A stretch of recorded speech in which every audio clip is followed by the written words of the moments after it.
Olá, muito bem-vindo a mais um programa Encontro com a Palavra. Que alegria poder estar mais uma vez com você. Continuando o nosso estudo do Velho Testamento, examinaremos mais uma vez o livro de Deuteronômio. Como já dissemos, esse livro é uma repetição da lei de Deus dada ao seu povo por um homem de Deus, Moisés, no Monte Sinai. O nome Deuteronômio significa reafirmação ou repetição da lei. Como já vimos, o livro de Deuteronômio é mais do que uma repetição. É uma repetição com aplicação. Ele é uma declaração da lei para a segunda geração do povo de Deus. Lembra que a primeira geração morreu no deserto. Agora a segunda geração deveria ouvir essa palavra antes de entrar na terra de Canaã. A exortação do livro de Deuteronômio é para que a segunda geração do povo de Deus ensine essa palavra à terceira geração, que é seus filhos. Antes de recomeçar o estudo de Deuteronômio, deixe-me recordar as verdades encontradas alegoricamente que encontramos nos 5 primeiros livros da Bíblia. No livro de Gênesis vemos a origem da nossa salvação, a grande fonte da nossa salvação que é o próprio Deus. Nesse livro encontramos a fonte da nossa salvação no caráter de Deus e a fonte dos nossos pecados no caráter do homem. Isso mesmo, em nós mesmos. No livro de Êxodo está representada a nossa salvação através da nossa libertação do pecado. Eles deveriam ter saído do Egito atravessando o deserto, o que levaria apenas 11 dias até chegar na terra prometida em Canaã, a terra que Deus tinha preparado para eles, a terra que é chamada de Terra Prometida. A impressionante mensagem do livro de Números é que o povo não fez isso. Eles andaram em círculos durante 40 anos. Uma geração inteira morreu no deserto, andando em círculos da falta de fé. Essa é a alegoria da salvação de muita gente. Depois de terem sido libertas do pecado, muitas pessoas, ao invés de entrarem na terra prometida da vida e das bênçãos cristãs, andam em círculos por falta de fé. O livro de Números apresenta essa alegoria da salvação com a qual muitos cristãos se identificam. O livro de Levítico nos mostrou que fomos libertos com um propósito. Fomos salvos para um propósito, e esse propósito é conhecer e adorar a Deus. O livro de Levítico revela a nós que foram libertos do Egito, ou salvos do pecado, como conhecer e adorar a Deus que nos salvou. Como dissemos na abertura do livro, parafraseado na Bíblia, na linguagem de hoje, tem as características de um ao povo de Deus. Eles estavam acampados a leste do Rio Jordão, prontos para cumprir o propósito da salvação. Mais uma vez, podemos aplicar em nossa vida a alegoria da salvação do livro de Deuteronômio. Se fomos libertos do Egito espiritual, estamos cansados de andar em círculos de falta de fé e desilusão e não estamos reivindicando pela fé tudo que Deus tem para nós, se finalmente chegamos ao ponto de querer tomar posse de tudo que possuímos espiritualmente e das bênçãos espirituais que Deus tem para todo aquele que crê, então o livro de Deuteronômio e todas as suas exortações têm uma aplicação para a nossa vida. As últimas palavras de Moisés ao povo de Deus estão registradas nesse livro. Estão ali as últimas palavras daquele que liderou o povo por tanto tempo e com tanto amor, e que intercedeu diante de Deus por esse povo tantas vezes pedindo perdão e salvação para eles. Nesses sermões tão importantes de Moisés, encontramos uma aplicação para nós que queremos entrar na nossa terra prometida da vida cristã, hoje mesmo, hoje em dia. É com esse conceito sobre o livro de Deuteronômio que eu gostaria de estudar com vocês alguns dos sermões de Moisés. Moisés foi um grande pregador. Honestamente, eu acho que os melhores sermões que poderiam existir já foram pregados e estão nas Escrituras. Os pregadores de hoje fariam um bom negócio se pregassem esses sermões. Alguns desses grandes sermões estão no livro de Deuteronômio e um dos maiores homens de Deus que existiu os pregou. A primeira coisa que estudaremos no livro de Deuteronômio serão os capítulos de abertura do livro. Eles são um resumo da história dos hebreus dado por Moisés com a inspiração do Espírito Santo. A história dos hebreus é um assunto e tanto. Quando terminarmos o livro de Deuteronômio, o último dos 5 livros, iniciaremos o estudo dos livros históricos do Velho Testamento, livros da história dos hebreus. Essa é uma matéria muito extensa e uma das mais difíceis que estudamos nos seminários ou nas escolas bíblicas. No livro de Atos, capítulo 7, Estevão também faz no seu sermão um breve e conciso resumo da história dos hebreus muito importante. Nos primeiros capítulos do livro de Deuteronômio, Moisés resume a história dos hebreus até os seus dias, mostrando os pontos mais importantes. Há uma forte exortação em todo o livro de Deuteronômio para a obediência às leis de Deus. Você verá, nesse resumo, que quando eles obedeciam às leis de Deus, Deus os abençoava. Quando eles não obedeciam às leis de Deus, ficavam debaixo da maldição de Deus. Essa exortação à obediência é encontrada em todo o livro de Deuteronômio. Uma das palavras-chave do livro é obediência, outra é amor. Você poderia achar que amor não seria um tema discutido nessa parte do Velho Testamento, mas é. A palavra ame é usada muitas vezes nesse livro, principalmente nas exortações de Moisés para amar a Deus de todo o coração. Amor é um tema muito importante desse livro. Outro sermão muito importante de Moisés foi feito depois que ele deu o resumo da história dos hebreus e também está logo no início do livro, no capítulo 4. Esse sermão exorta o povo a obedecer a palavra de Deus e nunca esquecer as coisas que Deus fez por eles. As aplicações mais importantes desse resumo da história dos hebreus, contudo, está nos 3 primeiros capítulos. E são: lembrem-se como Deus trabalhou nas suas vidas. Lembrem-se dos milagres que Ele operou. A exortação do capítulo 4, nesse lindo sermão, é que esses milagres de Deus tenham um efeito profundo e eterno nas suas vidas e que vocês falem para seus filhos sobre esses milagres. A seguir, há uma exortação para que eles tomem muito cuidado para não quebrar o contrato com Deus. Nós poderíamos usar a palavra aliança. Uma aliança é um contrato entre Deus e o seu povo. Os termos desse contrato são bem explícitos. Se o povo não cumprisse os termos do contrato, deixaria de... Poderíamos dizer isso da seguinte maneira: esse é o seu pensamento maravilhoso do dia. Nos dá a impressão que esses sermões no plural foram pronunciados.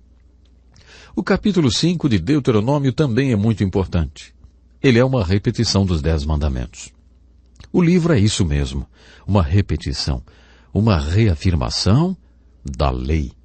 Faça uma comparação com os 10 mandamentos em Êxodo 20 e os 10 mandamentos em Deuteronômio 5.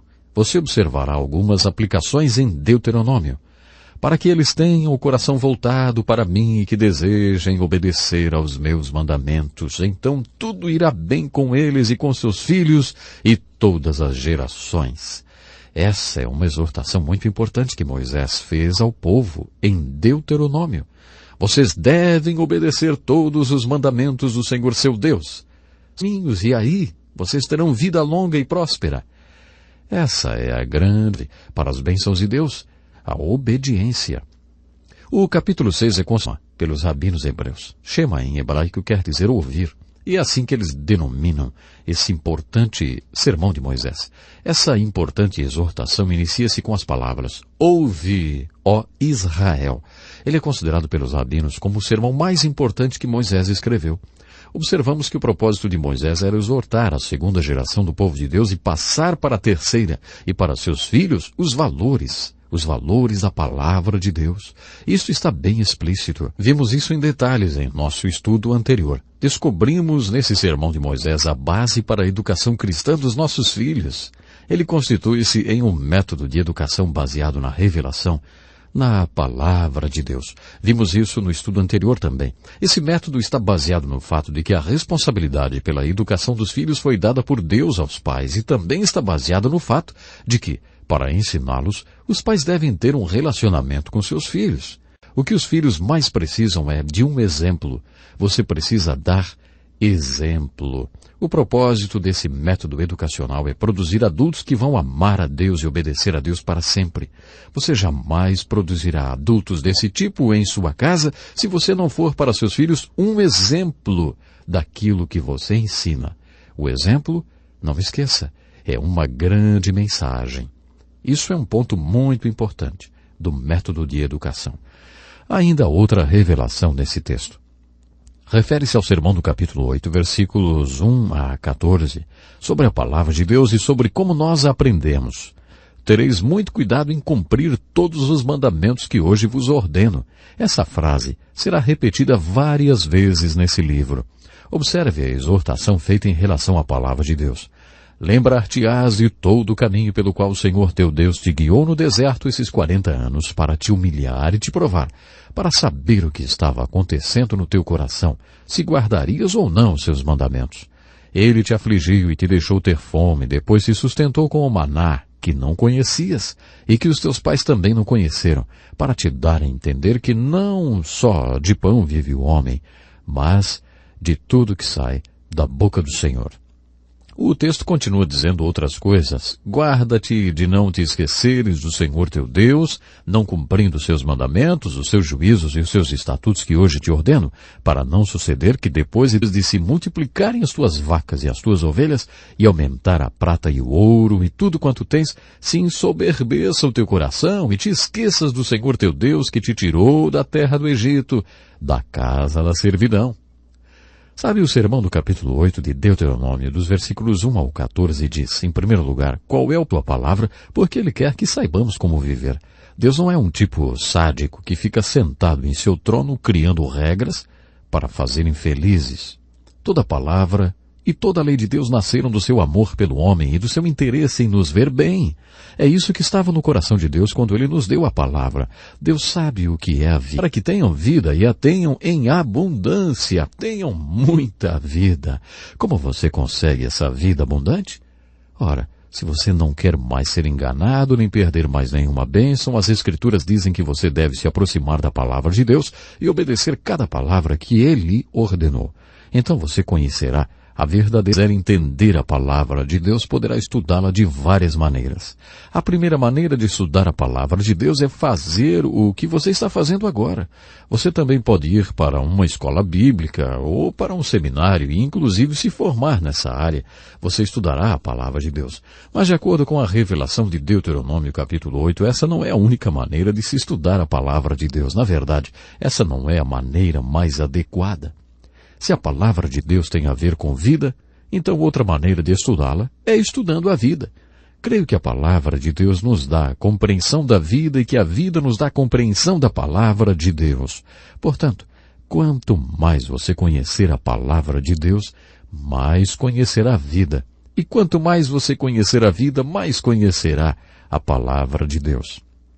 Isso quer dizer que se você realmente quiser ter tudo e não perder nada e realmente aproveitar a sua vida, as Escrituras ensinam que você precisa chegar à palavra de Deus e obedecer os princípios de Deus. E você terá tudo de melhor de Deus para a sua vida. Aí você realmente estará vivendo. Outra observação muito importante que devemos fazer é em relação à exortação dada para tomarmos cuidado com o conforto. O apóstolo Paulo afirmou em suas cartas: sei passar necessidade e também sei ter abundância. Isso é um grande desafio. Você sabe passar por necessidades? Você sabe passar por... Ei, você sabe como viver quando está passando necessidades? Paulo diz que sabia o segredo de viver contente, independentemente das circunstâncias. Mesmo acorrentado em uma masmorra em Roma, ele dizia que sabia passar por aquilo pela necessidade. Mas ele também podia dizer: sei ter abundância. Às vezes acho que passar pela abundância é um desafio maior do que passar pela necessidade. É verdade. Uma vez o líder evangélico Charles Colson foi falar para 100 casais que trabalham com ele no ministério em prisões.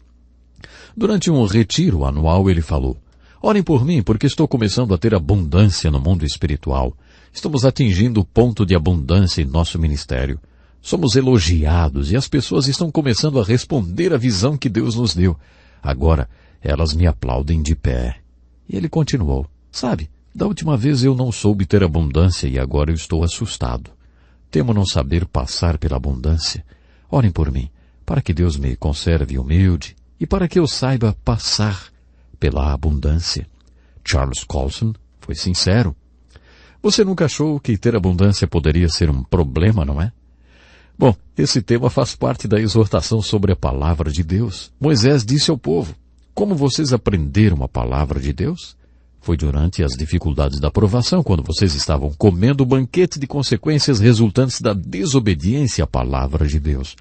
Foi assim que vocês viram que a palavra de Deus é a chave para a vida.